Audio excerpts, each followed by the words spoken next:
त्यांच्या पोटावर पाय कशाला देतात? बरोबर आहे हनुमंतजी. महानगरपालिका जसं तुम्ही मगासपासून उल्लेख करताय की यावरती उपजीविका अनेकांची अवलंबून आहे किंवा काही तुम्ही इतिहासातले दाखले देताना दिसतायत, काही वेद आणि उपनिषदांमध्ये नेमकं काय म्हटलेलं आहे किंवा वारकरी संप्रदायाला काय वाटतं हे सांगण्याचा प्रयत्न केला. यावेळेला मी सुषमाताई आपल्याकडे येईल. सुषमाताई, मगाशी देखील जो आहे उद्धव बाळासाहेब ठाकरेंच्या शिवसेनेचा उल्लेख झाला आणि पर्यायानं संजय राऊतांनी केलेल्या वक्तव्याचा देखील उल्लेख झाला. मात्र महापालिकांना अचानकपणे हा फतवा काढावासा वाटतो आणि त्याचं पालन व्हावं असं वाटतं.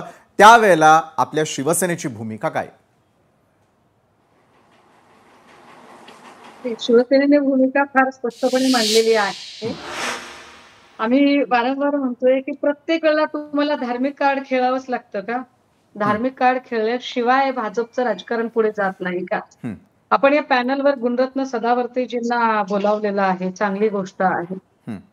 गुणरत्न सदावर्तेजी फार संविधानाचा अभ्यास करून बोलतात असा माझा समज आहे. आणि फक्त भाजपची बाजू घ्यायची किंवा भाजपची री ओढायची म्हणून ते या निर्णयाच्या बरोबर वाहत जाणार नाहीत.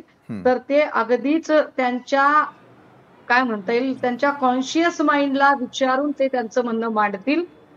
मुळात नागपूरच्या महानगरपालिकेत असणारे अत्यंत महत्वाचे मुद्दे, तिथला रहदारीचा मुद्दा असेल, पावसामधला तिथला बऱ्याच वेळेला होणारी कोंडी आहे त्याचा मुद्दा असेल, पथदिव्यांचा मुद्दा असेल, हे सगळे मुद्दे बाजूला पडतात आणि मुद्दा काय पुढे येतो तर मांसाहार असावा की नसावा.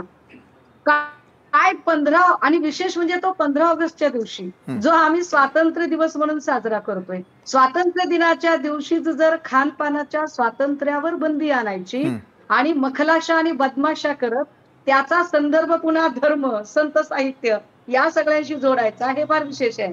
हे बोलताना मी अजून एक गोष्ट आपल्याला सांगितली पाहिजे की आमच्याकडे फक्त श्रावणात नाही तर संपूर्ण चातुर्मास पाळणारी लोक आहेत.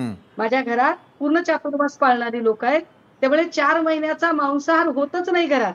पण याचा अर्थ असा नाही की इतरांनी करूच नाही. कुणी काय खायचं आणि कुणी काय प्यायचं हे भाजप नाही ठरवू शकत. ज्याला त्याला आपल्या पद्धतीने आचार विचार आणि आपलं आहार विहार स्वातंत्र्य आहे.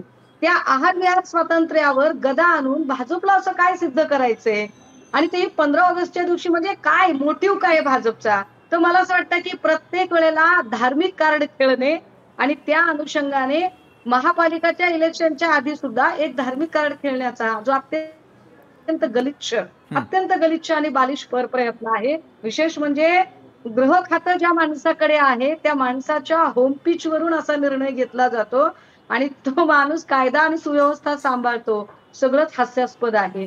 मात्र या निर्णयाला जाणीवपूर्वक म्हणजे ठरवून या निर्णयाचा विरोध केला पाहिजे आणि असहकार आंदोलन सगळ्यांनी केलं पाहिजे आणि त्या पद्धतीने नागपूरमध्ये ते केलं जाईल. बरोबर आहे. तुम्ही जो प्रश्न उपस्थित केला की या मागे असलेलं कुठेतरी राजकारण आणि ज्या होम पिच वरून किंवा नागपूरमध्ये हा निर्णय का घेण्यात आला याचं उत्तर नवनाथ बन यांच्याकडून मी घेणारच आहे. मात्र तत्पूर्वी